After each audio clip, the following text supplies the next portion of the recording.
He loved her. At least, he believed he did.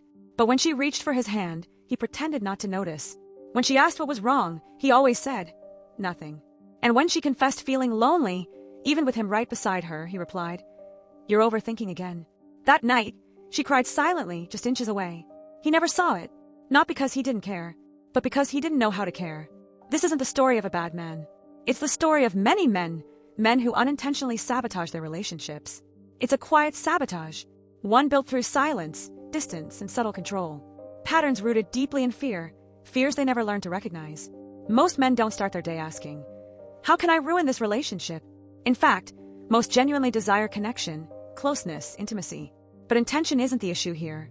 It's what's buried underneath that's dangerous. Unconscious sabotage happens silently, invisibly. It's shaped by old wounds, childhood lessons, and toxic expectations. These behaviors aren't loud. They don't announce themselves as the villain of the story. Instead, they quietly unravel connections thread by thread. A delayed reply disguised as needing space. Jokes thrown around when sincerity is needed. Defensive walls raised at the faintest request for vulnerability. Small gestures, each harmless, until suddenly they're not. To truly understand, we have to go deeper, to the roots beneath the surface. First, there's fear of vulnerability. Many men never saw emotional openness modeled. They learned that strength means silence. Never let anyone see your pain. Never show weakness. So when a partner asks for openness, it's terrifying. Opening up means risking rejection.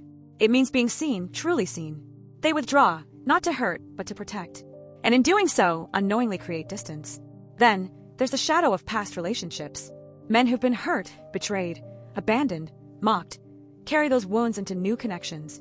They unconsciously brace themselves, waiting for the next heartache. They become distant, defensive, anticipating betrayal even from those offering genuine love. And finally, there are societal expectations.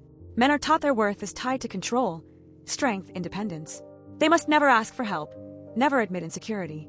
Words like "I'm scared," "I need you," or "I don't know" become impossible to utter. Instead, they choose silence or anger, anything to mask vulnerability. But behind that mask, relationships slowly erode. Here's how this quiet sabotage appears day to day. Controlling behavior doesn't always look loud or aggressive. It can be subtle, questioning a partner's every move, their friendships, their choices, not out of love, but fear of losing control, of being left behind. Emotional withdrawal creeps in gradually. Conversations fade into one-word answers. Requests for closeness meet blank stares and shrug shoulders. Partners feel abandoned, even when sitting side by side on the same couch. Passive aggression hides behind harmless jokes, subtle digs, forgetfulness. He won't admit he's angry, but his voice, tone, and actions speak clearly. He claims it's nothing, leaving tension lingering unresolved in the air. But here's the most painful truth. Many men don't even see what they're doing. They don't recognize they're repeating destructive patterns because nobody taught them emotional literacy. No one explained that intimacy requires nurturing, care, and daily attention. Instead, they learn denial, withdrawal, defensiveness. When conflict arises, they default to familiar responses. They numb, shut down, retreat behind silence. A cycle emerges, destroying love not because they don't feel it, but because they're afraid of showing it. Breaking the cycle starts with recognizing it. There's no shame in these patterns, only danger in ignoring them. The path forward begins with self-awareness. Ask yourself honestly, when do I feel the urge to withdraw? What triggers make me defensive? Am I responding to what's happening now or to old pain? Reframe vulnerability as your greatest strength. Saying, "I don't know," or "that hurt me," or "I'm scared you'll leave," doesn't weaken you. It makes you stronger because it builds trust, honesty, and deeper connections. Practice active listening. When your partner speaks, listen fully. Don't interrupt, don't justify, just understand. Simple phrases like, "I hear you," or "I never realized you felt that way," can bridge the widest emotional gaps. And don't fear professional help. Therapy isn't a sign of failure, it's a commitment to growth. You don't have to solve these patterns alone. Find guidance in someone who can show you healthier ways to connect.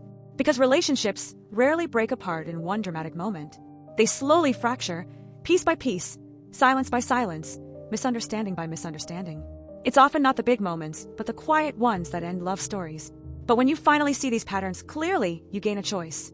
You can continue quietly sabotaging the love you genuinely want, or start repairing it with openness, honesty, and courage. She never asked you for perfection. She just asked you to show up, fully, honestly, and consistently. The story doesn't have to end in silence and distance. It can end with closeness, healing, and the kind of love you've always wanted. Because love isn't about never making mistakes.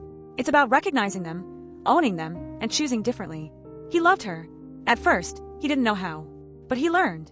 Slowly, painfully, courageously. And now, when she reaches for his hand, he takes it. When she asks what's wrong, he shares his truth.